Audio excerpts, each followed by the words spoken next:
भागवत महापुराण की जय हो। सौनकादि ऋषियों से नारद जी महाराज ने सत्कर्म शुरू किया।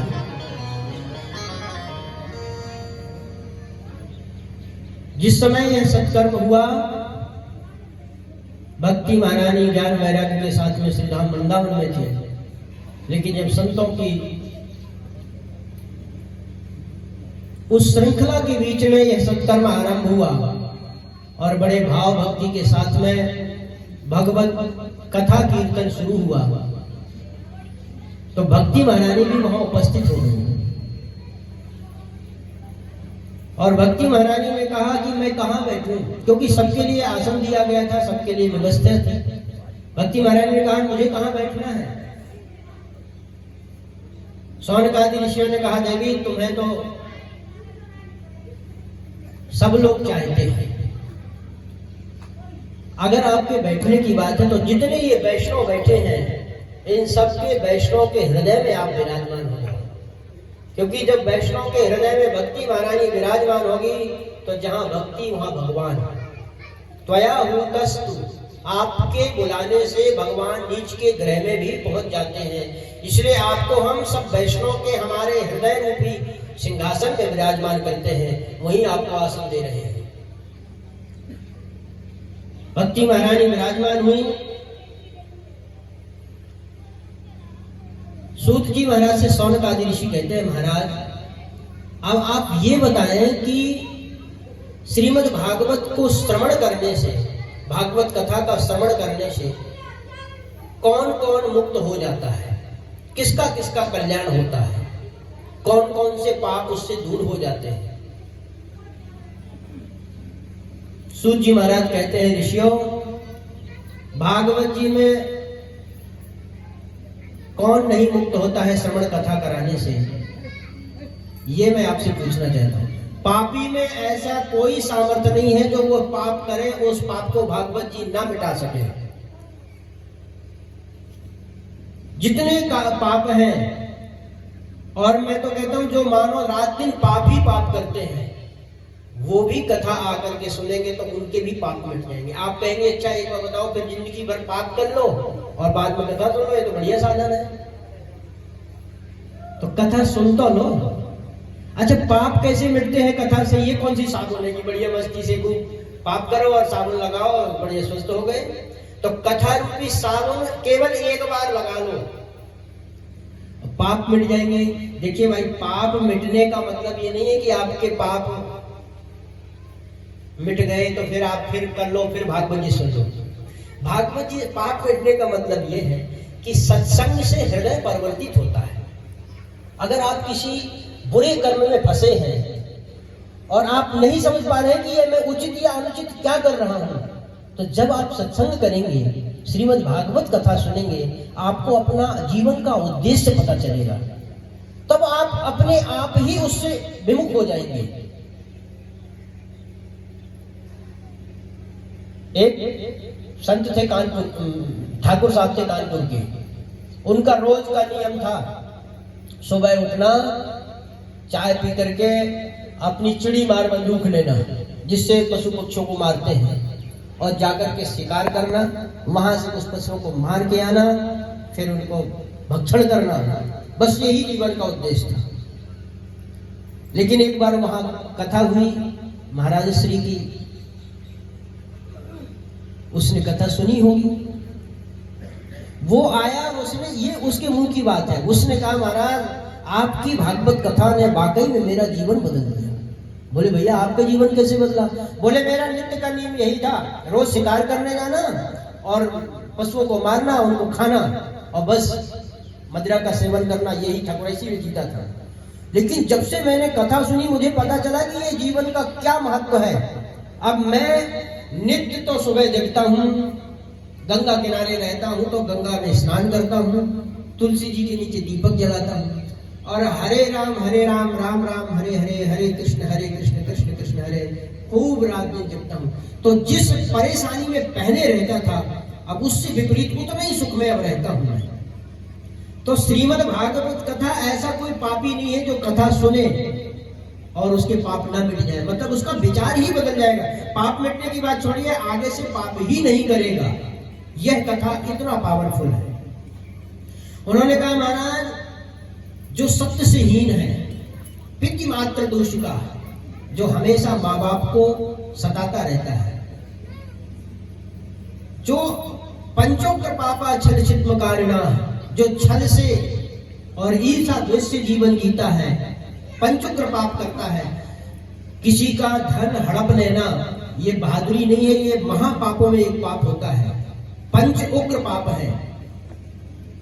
गुरु पत्नी से गमन करना, मदिरा पान करना, झूठ बोलना, इस तरह के ये बड़े भयंकर पाप हैं। इन पापों को करने वाला भी यदि भागवत कथा सुने तो वो भी पवित्र हो जाता है, भगवत धाम को प्राप्त होता है।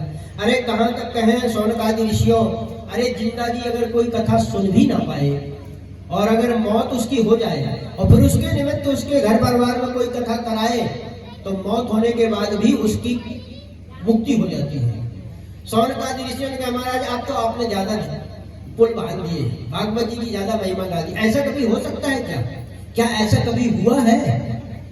अब सूत जी महाराज कहते हैं, ऋषियों मैं आपको एक इतिहास सुनाना चाहता हूं, सच्ची घटना। इतिहास का मतलब होता है भूत में कभी ऐसा हुआ था। एक ब्राह्मण थे जिनका नाम आत्मदेव जी था और तुंगभद्रा नदी के किनारे रहते थे। उनकी एक पत्नी थी। आत्मदेव जी महाराज परम विद्वान ब्राह्मण थे, घर में सब कुछ था, कीर्ति थी, ख्याति थी, लेकिन परेशानी एक थी कि कोई संतति नहीं थी, ना पुत्र था ना पुत्री थी। आत्मदेव जी बड़े परेशान थे, तो उन्होंने एकदा दुख के कारण व्यथित होकर के और एक सरोवर के पास, तालाब के पास पहुंच गए। मन में विचार किया कि आज तो मैं प्राणांत ही कर दूंगा, अब मुझे जीवित नहीं रहना है, क्योंकि जब भी मैं सुबह जगता हूं और ऐसे व्यक्ति को कोई देख तो वो अशुभ समझने लग जाता है। हूं तो ब्राह्मण विद्वान हूं, लेकिन जहां से निकलता हूं लोग कहते हैं सुबह सुबह आत्मदेव दिख गए, आज का दिन तो बर्बाद हो गया, कब तक मुंह छुपाऊंगा। आज दुखी होकर के वो अपनी आत्महत्या करने के लिए चल पड़े।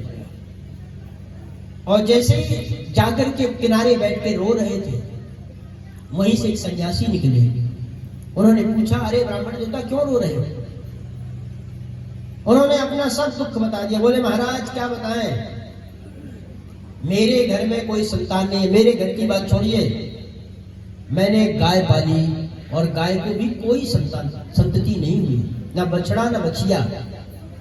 कहां तक बताऊं, जब मैं अपने पितरों को जल देता हूं तो मेरे पितर मेरा जल प्राप्त नहीं करते हैं, दिया हुआ जल वो नहीं लेते हैं, स्वीकार नहीं करते हैं।